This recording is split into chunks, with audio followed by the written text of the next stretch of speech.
in the United States and Radio ABC Network in Mexico. First of all, Reverend, why did you decide to run for the presidency in the late 1988? In order to make our domestic and foreign policies more humane, more just, and more fair, and put a focus on the plight of working people, I believe we must support the working poor, and that's with the building economy bottom up. Too often, the economy has been built top down on profits first and people second. I think people make profits and raise profits don't make people.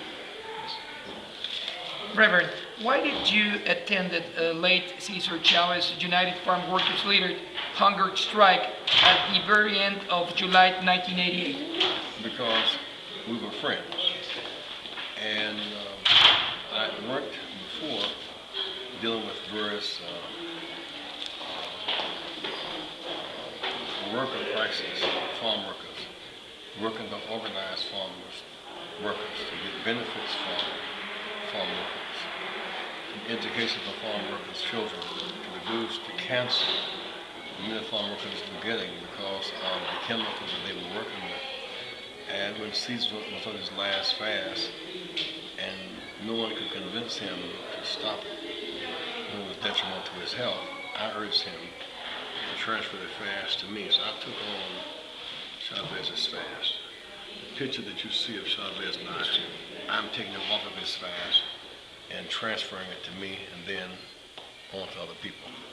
I still remember, Reverend, while attending that meeting at Los 40 Acres, that you said, yes, we can. Yes, we can. Remember, Reverend?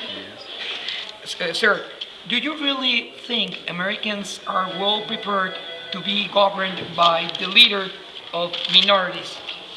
Yes. And more we see transracial voting, people voting beyond races, beyond gender. I mean, the Viragosa in LA, it's black, it's white, it's Hispanic, and the fear of what it might mean is over. Viragosa is a good mayor. Pena in Denver, Harold Washington in Chicago. So there's no basis to have fear of blacks and Hispanics' abilities or motivation. Sir, how to avoid in current political times an event similar of that of April 4th, 1968, a fateful moment for the American history in current times? What about it? Yes, remember when Martin Luther King was assassinated? How to avoid a similar and fatal event in this current moment? There's no way to avoid ambush and sabotage. We can reduce the threat of violence by reducing the number of guns. Today we must revive a ban on semi-automatic weapons because nobody's safe so long as these weapons are so available. You see 20 children shot down in Chicago, 30,000 Americans die a year from gunfire. So we must reduce ease access to guns and drugs. What went, according to your point of view, Reverend, what went wrong with both J.C. Jackson and Vernon Jordan, former U.S. ambassador before the United Nations, in his possibilities of becoming president of the United States? Andrea? Vernon Jordan. What about it? He even tried to take the list as a Democratic candidate, but after he delivered a speech offering his support to Palestinian people in the late night, while President Carter was that, he was condemned by some people around the United States. I'm not aware of that. Okay, well, it doesn't matter. Sorry, I'm sorry.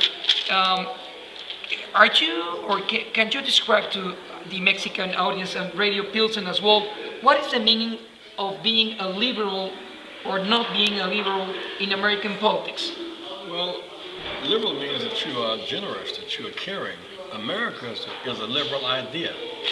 The idea of giving your time for your masses, the idea of building up and ex-slaves where E pluribus unum, E pluribus unum, of many we become one. That's on the American money. E pluribus unum, of many we become one. And so our diversity is our strength. And immigrants have come with enthusiasm to make America great. Are you in favor of reform in the United States? Comprehensive immigration reform. Yes, exactly. Enforcement is a factor. Legalization, a process of legalization is a factor. Humane treatment is a factor. All that's a part of comprehensive immigration reform. My two final questions, as that will be good enough. Do you really consider politics as a matter of money or is spiritual values in the United States? Well, you run to assert spiritual values. It costs some money. When I ran, for example, we raised $17 million and got 1,200 delegates. But we were arguing values, the rainbow values, a multiracial, multicultural society, values, adequate education for children, equal high-funded access to education and health care, a decent house. I mean, these are values that should drive our politics. I see what you mean.